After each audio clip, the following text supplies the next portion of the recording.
May question si Miss Fairy Tale tungkol sa pagbabakuna ng mga aso. Siguro this has to be something to do with 5-in-1 injections. Kasama na yung distemper hepatitis, leptospirosis, para influenza at saka parvovirus. So this is a very important vaccine ritual na kailangan gawin po para sa mga dogs natin, no? Until they are old and gray and near dying. So you still have to give your dogs this 5-in-1. Meron ngayon mga 6-in-1, may mga dagdag na mga ibang mga variants ng leptospirosis, merong ng canine distemper at iba pa. So this is very necessary. Kailangan po ito ng lahat ng mga aso. Kung wala pa po kayo ng 5-in-1 na tinatawag or 6-in-1, 7-in-1, 8-in-1, ay pumunta na kayo sa veterinary ninyo para masigurado ang kalusugan and protektado yung inyong aso.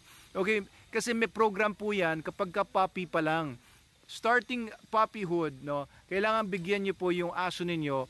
Ang ibang veterinarians, meron silang program. Iba-iba kasi ang veterinarians sa program na pinapatupad nila, pero meron ding ilang mga standards na pinapatupad ng most veterinarians. So usually pag dumating na ng 6 weeks old ang puppy, binibigyan na ng unang 5-in-1 vaccine. Okay, 6 weeks old. Yung iba binibigyan pag 7 weeks old na sila.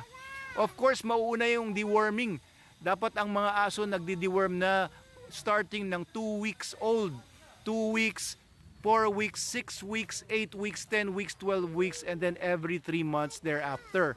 Pero yung 5-in-1 binibigay, for example, binigyan nyo ng 6 weeks old, bibigyan nyo ulit ng isa pang 5-in-1 on 8 weeks old, 10 weeks old, 12 weeks old, 16 weeks old, and then every year na yan thereafter, or ibang vets binibigyan ng program ng every 6 months, depende kung ano yung prevalent na mga sakit sa area ninyo.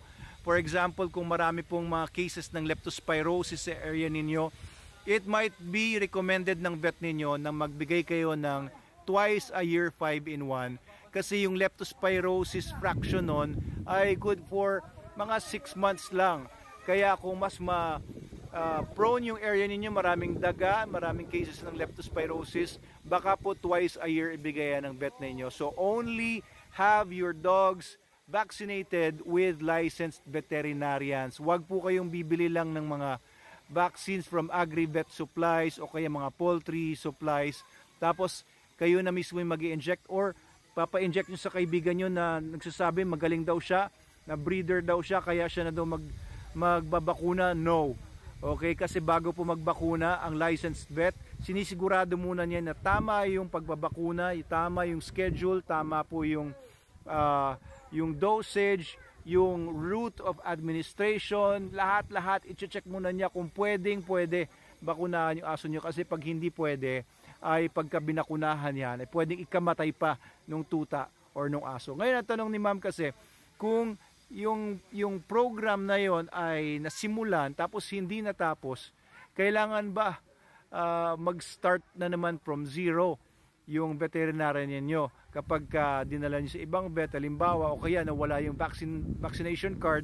Ang iba ay sinasabi kailangan magsimula ulit yan sa zero, tapos uulitin yung first vaccination, after 2 weeks another vaccination, another 2 weeks. Ako po, no, for me, no, ito sabihin ko yung ginagawa ko sa mga dogs ko. Depende po yan sa veterinarian ninyo kung anong pinakamagandang program na sa tingin nila ay tama at para sa inyong aso ay tama. Sila po makapagsabi niyan. Pero sabihin ko sa inyo kung ano ginagawa ko, kapag yung aso ay more than 3 months old na, more than 3 months old or 4 months old, ay kapag wala siyang bakuna simula o kaya nasimulan lang hindi natapos, kahit isa na lang, kahit isang 5-in-1 shot na lang ay bigay dyan, okay na yan para sa akin. Kasi kaya naman po nagbibigay ng series, kaya binibigyan ng program, ay dahil gusto muna ng veterinarian ninyo na hindi mag-interfere yung maternal antibodies doon sa bakuna. Kasi sasalubungin ng maternal antibodies na nasa dugo na ng tuta yung bakuna na pumasok, yung mga antigens ng bakuna, sasalubungin niya ng mga maternal antibodies at inyo-neutralize niya yan.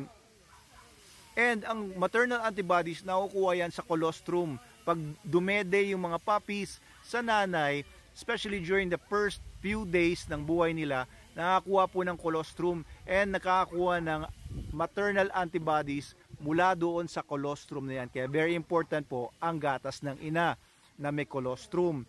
Ngayon, kapag from first day old o pagdede ng puppy hanggang mga 3 months old yan, ay meron pang maternal antibodies yan na nakuha doon sa colostrum ng nanay on the first few days. Kaya pwede pang mag-interfere. Kaya merong program yan na sunod-sunod na nagbibigay ng 5-in-1 every 2 weeks.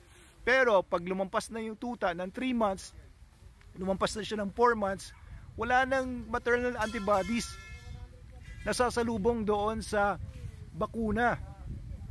Kaya kahit isang bakuna lang ang bigay, mag-i-elicit na yon ng internal immunoresponse or immune system response. Hindi na po mag-i-interfere yung maternal antibodies doon. Kaya for me, I do not have to go through that program na binibigay sa mga tuta. Kung ang bibigyan mo naman na aso ay more than 3 months old na, it is not going to do any good na kung magbibigay pa ng sunod-sunod pa.